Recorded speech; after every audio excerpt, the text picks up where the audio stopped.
প্রবাসী ভাইয়েরা বেগুন, আলু, পুঁটি মাছের শুটকি দিয়ে কীভাবে রান্না করবেন ভিডিওটা দেখলেই শিখতে পারবেন।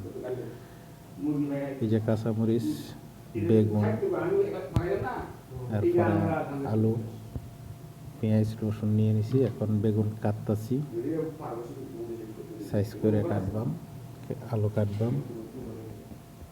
এই দিক দিয়ে মাসুদ ভাই পুঁটি মাছের শুটকিটা ধুইতেছে। এই দিক দিয়ে আমরা এই দিক দিয়ে আল্লাহর শুটকি কই, মানে শুকনা শুটকি, ভিজাটা না। এই সব কিছু কেটে নিছি। এখন এটা ধুয়ে নেন, এখানে যে ধুইতেছি, এই ধোয়া হয়ে গেছে, আলুও কাটা হয়ে গেছে। এখন ফাতিল বসায় দিছি, এই যে ফাতিল বসায় দিছি, গরম হয়ে গেছে, তেল দিতেছি। যে কোনো প্রবাসী ভাই ভিডিওটা দেখে দেখে রান্না শিখতে পারবেন। পেঁয়াজ, মরিচ, রসুন দিয়ে দিচ্ছি লাল করে, কাঁচা মশলা দেন, পরিমাণ মতো লবণ দিয়ে দেন যতটুকু লাগে। অনেক প্রবাসী ভাই আছে রান্না করতে পারে না, তো ভিডিওটা দেখলে সবাই রান্না শিখতে পারবেন, নিত্য নতুন ভিডিও পাবেন। এই কাঁচামরিচ, শুকনো মরিচের ফাঁকি দিতেছি, আবার মিক্স মশলা 1.5 চামচ দিলাম, হলুদের ফাঁকি দিলাম বেশ 1.5 চামচ। যে কোনো প্রবাসী ভাই ভিডিওটা দেখলেই শিখতে পারবে না। অনেক আলুটা আগে কষাইতেছি, অনেকে আছে রান্না করতে পারে না। তা আমার ইউটিউব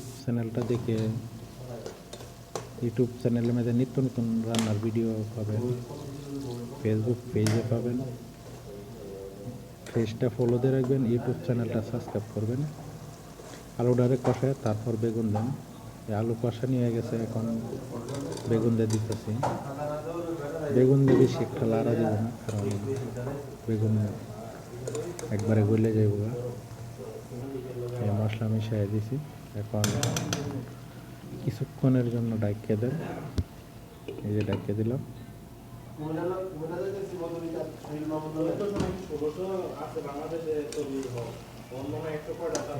বেগুন, আলু দুটোটা একসাথে কষানো হলে তারপর শুটকি দিয়ে দেবো। অল্প পরিমাণ জল দিয়ে দিলাম, মানে পানি, ভিজা ভিজা লাগবে, বেশি একটা শুকনো না, পানিও না, ভিজা ভিজা লাগবে। এই পরিমাণ মতো পানি দিয়ে দিতেছি।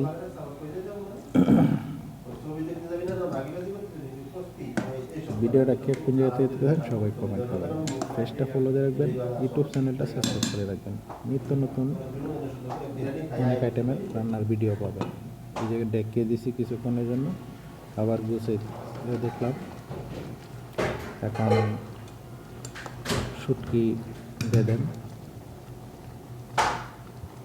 এই শুটকি দিয়ে দিলাম। শুটকিটা মিশিয়ে তারপর কিছুক্ষণের জন্য রেখে দেন। এভাবে রান্না করে টেস্ট করতে পারেন, অনেক স্বাদ হবে, আশা করি মজা করে খাইতে পারবেন। বিশেষ করে অনেক প্রবাসী এরা রান্না করতে পারে না, আমার ভিডিও দেখে রান্না শিখতে পারবেন, এভাবে করে খাইতে পারবেন। কিছুক্ষণের জন্য আবার ডাইকে দিলাম, আবার গুছিয়ে দেখতেছি।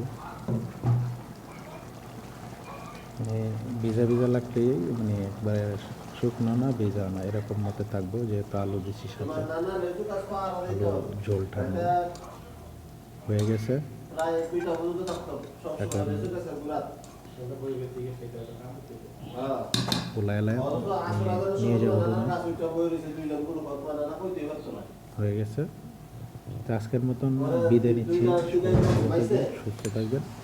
এটা আর একটু শুকাইবো, আলু ঝোল খাইব। অল্প 2-3টা ধনিয়া পাতা দিয়ে দিলাম, অন্যরকম একটা টেস্ট, মানে স্বাদ আসবে। এখন রুমে নিয়ে যাইতেছি।